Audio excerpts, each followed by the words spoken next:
got that one. Let's go. Track number 2, Plastic Hearts. Or Sympathy for the Devil, if you will. You stole my line, you son of a bitch. No, but bongos. How do you not? Nobody ever brings bongos other than the Stones and Miley Cyrus, it feels like. And Sly and the Family Stone, they had a shit ton. But it's like, that's a great way to kind of start, and it kind of gets into it. And it has this, you get the hand claps kind of going with it. Mm-hmm. Very percussive, and just a cool sound that I would not have expected Miley Cyrus to bring on. So just shows a really good musical depth and desire to explore. Mm-hmm. There's a couple things that I like about how this song starts. So when she says the first line, hello, when she starts singing, she comes in on the 1. So if you're counting musically, 1, 2, 3, 4, that sort of thing. The piano comes in right after on the 1 and. So they don't come in at the same time, which is not something that you necessarily pick out, but I think there's going to be a lot of people learning this song on piano, and I think that's going to trip up your non-musical players, is that hello and then coming in right after that, because I think people's instinct is going to be to play it both at the same time. So it's just those cool little things that unless you really know what you're listening for, you don't pick out. So I really like that. And then what else I like about is just the line. She says, the sunny place for shady people, and really kind of expressing her disdain for kind of that SoCal, Los Angeles, Hollywood culture where there's a lot of shady people, that sunny place, which is California, for shady people. Oh, yeah. Cool line. So one of my favorite parts on here is just how she does the chorus and has, first of all, the call and response in there is really fun to play with. But I just love how she enunciates California Dreaming with just that expression behind it, that desire. It just is kind of like, she sings it raspy too. Yep. Great performance, great delivery, the enunciation on it, fantastic. And this is actually one that was my first one, even though I really like the first 6 songs on here, but this one really was like, okay, now you kind of elevated your game from the first one already, Mm-hmm. You really can hear the tension in her voice when she's singing that and expressing that California state of mind. And I believe California Dreamin' was a working title for this song at one point as well. And then Tell Mama Cass haunted her in her sleep. Which makes sense, but it's cool. It's vocal driven, the guitar too, and the chorus part just throughout this song. It's very simple. Again, kind of back to those power chords, which we find a lot in that punk and that 80s and 70s rock. So really pulling that vibe here. And then I like when she goes into that post-chorus, when she's singing, I just want to feel.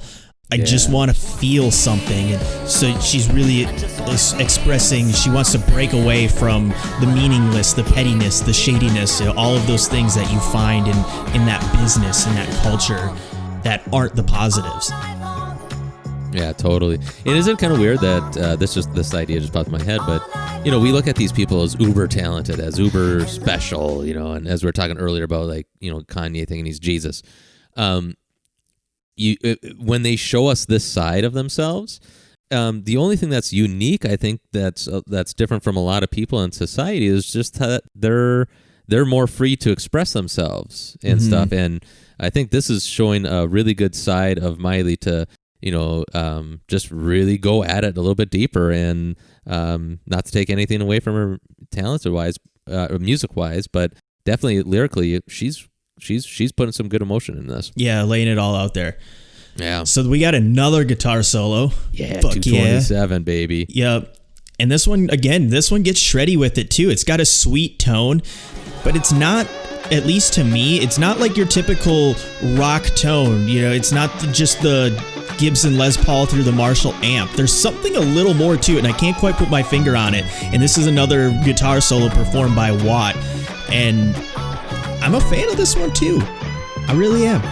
Yeah, I like this a lot too. So my note from there, when I listened to this, it was, I think so that the song still has like a pop song structure built to it, but the music is actually I think it's just it's more genuine than what pop is. So it's more genuine than what the structure is. And this guitar solo kind of like proved it to me, where it's not just pop bringing an element of rock or punk to it. It's literally it is rock, but it had more of the pop structure behind it. So it's still heavier in that rock genre and fucking great display.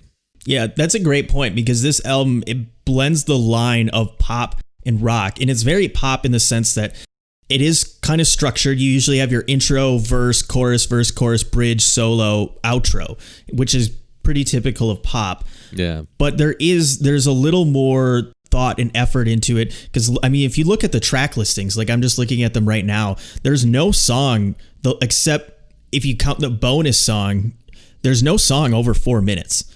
And a lot are under 3 minutes. A good number, 4 or 5, it looks like, are under 3 minutes. So that's very pop, but yet it doesn't feel entirely like pop music. So it's very cool how they're structured and how this is presented.